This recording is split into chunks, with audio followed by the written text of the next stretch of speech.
गोली मारकर आतंकियों के द्वारा हत्या कर दी गई थी। उनके बेटे का बयान सामने आया कि मेरे पिता ने देश के लिए बलिदान दिया है। मेरे पिता एक बहादुर व्यक्ति थे और अब देश को उनके बारे में सोचना चाहिए।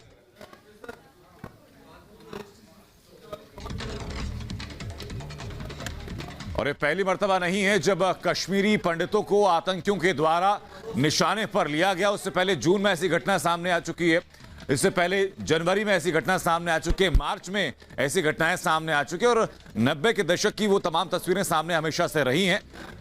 अब ये मांग की जा रही है बीजेपी नेता के बेटे के द्वारा कि इस पूरे मामले की जांच होनी चाहिए। उनके बेटे से खास बातचीत की हमारे सहयोगी गुरसिमरन ने। सुनवाते हैं उनको कि क्या कुछ कानून है। फादर साहब से जब आपकी बात होती थी कश्मीर घाटी में जाने के लिए, जो हालात थे, क्या वो कभी डरे या कभी रुके?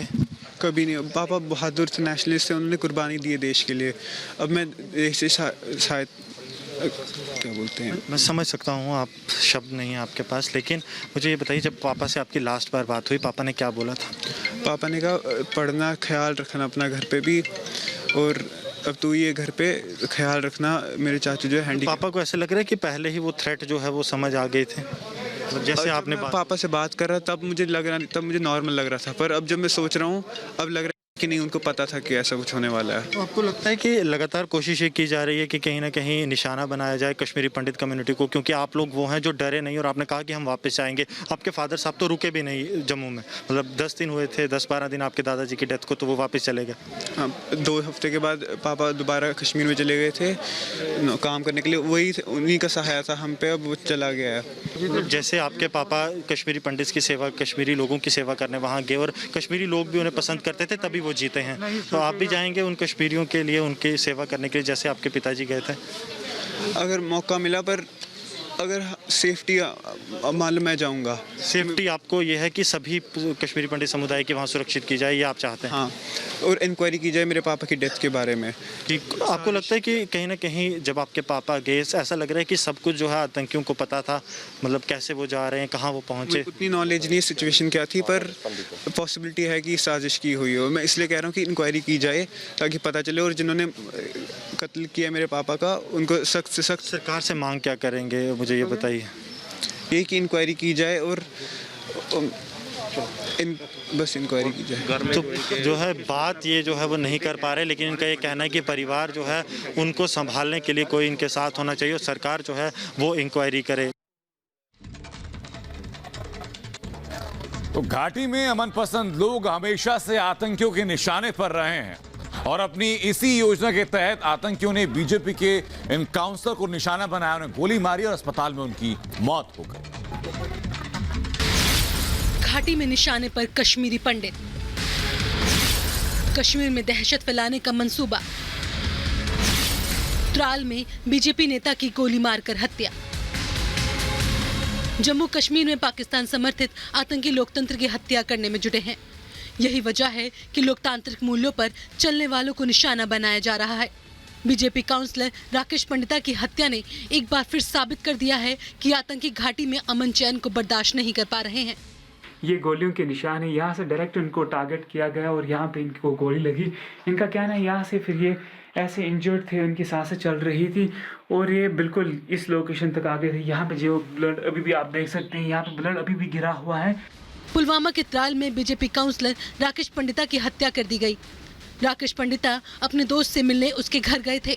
इसी दौरान घर में घुसकर आतंकियों ने ताबड़तोड़ फायरिंग शुरू कर दी। हमले में पीड़िता के दोस्त मुश्ताक की बेटी को भी आतंकियों ने नहीं बख्शा। दोनों को आनन फानन में अस्पताल पहुंचाया गया, जहां बीजेपी नेता को डॉक्टरों ने मृत घोषित कर दिया, जबकि दोस्त की बेटी का इलाज जारी है।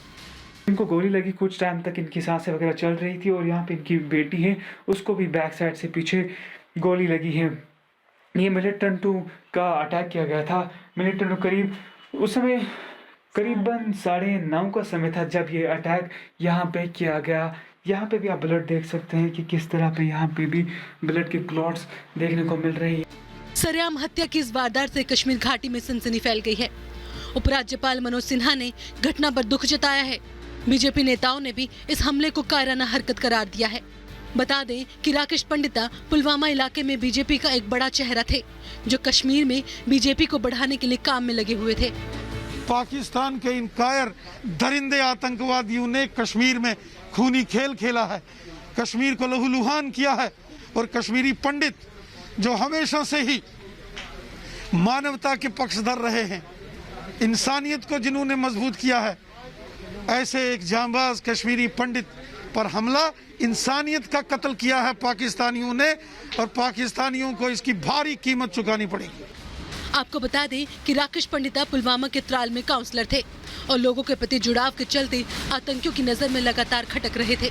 इसी वजह से उन्हें 2 PSO की सुरक्षा भी मिली थी। लेकिन जनता के सरोकारों की सोचने वाले पंडिता बिना सुरक्षा के ही अपने दोस्त के घर चले गए, जो उनके लिए घातक साबित हो गया।